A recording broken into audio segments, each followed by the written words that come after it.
السلام علیکم ورحمۃ اللہ وبرکاتہ۔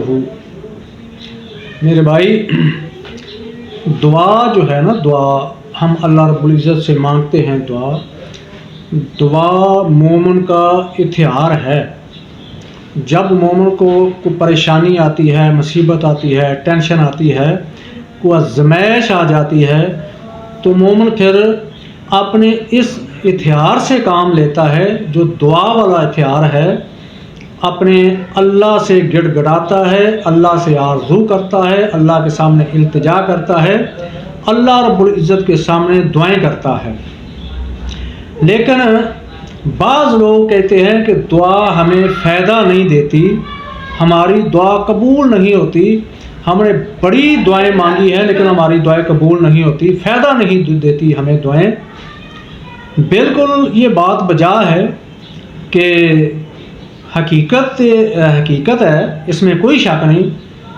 اگر ایک میں مثال دیتا ہوں کہ ہمارے علماء کو دیکھو، جمعے کے اندر دعائیں مانگی جاتی ہیں امریکہ کے لیے، یا اللہ امریکہ کو تباہ و برباد کر دے، اسرائیل کو تباہ و برباد کر دے، جو پاکستان کے دشمن ہیں، اسلام کے دشمن ہیں، ان کو تباہ و برباد کر دے، ذلیل کر دے۔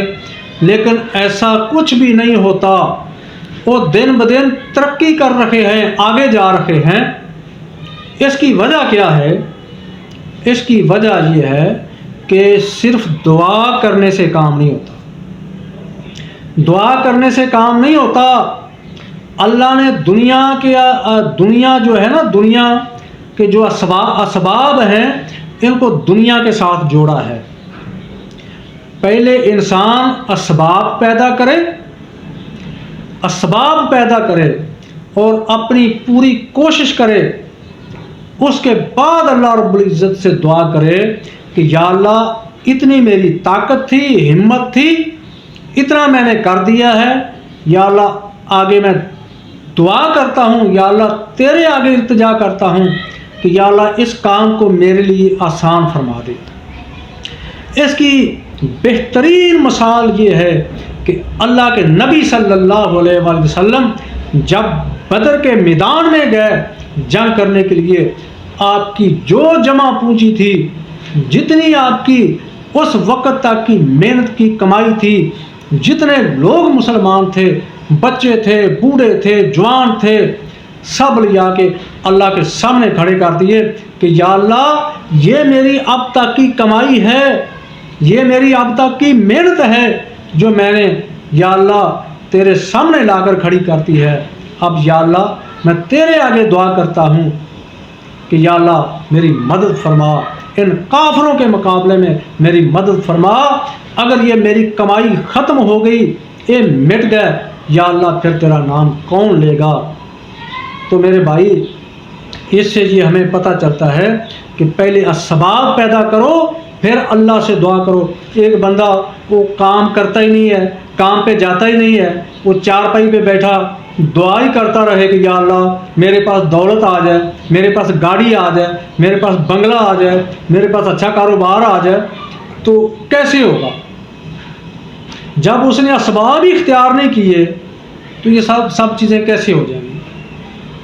اب ہم کہتے ہیں یا اللہ فلسطین ظلم و بابریت ہو رکھی ہے، وہاں بچوں کو شہید کیا جا رہا ہے، ان کے اوپر ظلم و ستم ہو رہا ہے، یا اللہ اسرائیل کو تباہ و برباد کر دے، یا اللہ امریکہ پوری دنیا کے مسلمانوں کے ساتھ ظلم کرا رہا ہے، امریکہ کو تباہ و برباد کر دے۔ تو گھر بیٹھ کے ہم دعائیں کرتے رہیں گے، اس سے کیا ہوگا؟ کچھ نہیں ہوگا۔ پہلے اسباب پیدا کرو، پھر اللہ رب العزت کے سامنے دعا کرو۔ دوسری بات، دعا کی جو قبولیت کی شرائط ہیں ان کو سامنے رکھو۔ جو دعا کی قبولیت کی شرائط ہیں، سارا دن تم بے ایمانی کا، کرپشن کا پیسہ کما کر خود بھی کھاؤ، اپنے بچوں کو بھی کھلاؤ، تمہارا لباس حرام کا، خوراک حرام کی، تمہارے جسم کے اندر خون حرام کی کمائی کا بنا ہوا، اور تم کہو اللہ ہماری دعا قبول نہیں کرتا، اللہ کیسے کرے گا دعا قبول؟ پہلے رزق حلال کمانا سیکھو، پھر کھانا سیکھو، پھر اللہ کی عبادات کی پابندی کرو، نماز 5 گانا ادا کرو، پھر اللہ رب العزت کے سامنے دعا کرو، پھر اللہ تعالیٰ تمہاری دعا کو قبول کرے گا، قبول کرے گا انشاءاللہ۔ اگر اس کے ثمرات آپ کو بظاہر نظر نہیں بھی آئیں گے، لیکن وہ تمہاری دعا رائے گاہ نہیں جائے گی، بیکار نہیں جائے گی۔ اللہ اس دعا کے بدلے کوئی تمہارے طرف آنے والی کوئی مصیبت، کوئی پریشانی، کو آزمائش کو ٹال دے گا۔ اگر وہ بھی نہیں، پھر اللہ تمہاری اس دعا کو ذخیرہ کرے گا آخرت کے لیے، کہ وہ اللہ کو پتہ ہے کہ تم کتنے پانی میں ہو، تم کیا کر سکتے ہو، اور کل قیامت کے دن تمہیں ضرورت ہوگی، تم نے جنت میں بھی جانا ہے، اور وہ دعا پھر تمہاری وہاں پہ کام آئے گی، ذخیرہ کی ہوئی دعا۔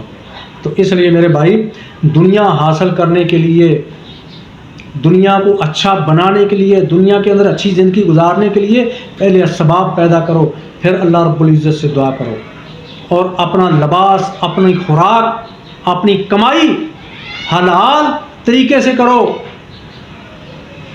پھر اللہ سے دعا کرو۔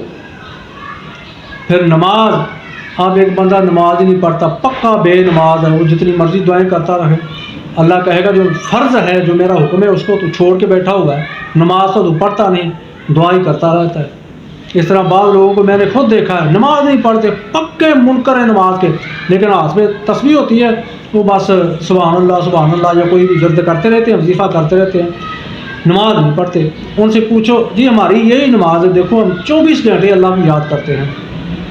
وہ اللہ کے بندے تو اپنی مرضی کی نماز بنا کے بیٹھا ہوا ہے، جب تو اللہ کا حکم ہی نہیں مانے گا، نماز ہی نہیں پڑھے گا، تو یہ تیری خالی تسبیح کیا کرے گی؟